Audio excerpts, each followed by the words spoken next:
it's Brooke with WTI. Are you looking to change up your snacks for something amazing, savory, and easy for the go?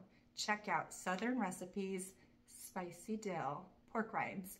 I love that they're not overly spicy because my kids enjoy them. I gotta tell you, the flavor hits me so wonderfully. It's that tangy, that's that herby flavor that you really want. What's exciting about this is it has 13 grams of collagen. It's keto friendly with very low carbs, so it is a wonderful snack.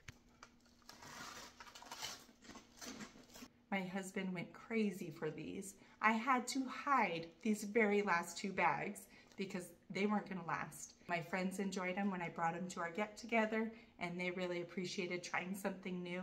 I already love pork rinds, but having a flavored pork rind is so cool and delicious and just curbs those cravings that I get. The quality of these pork rinds are great. Nothing's broken up inside the bag.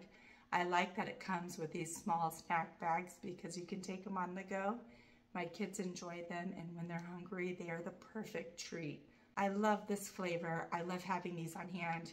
And if you are looking for something to change up your snack routine or just make your family happy, I definitely recommend these. But that's just my point of view.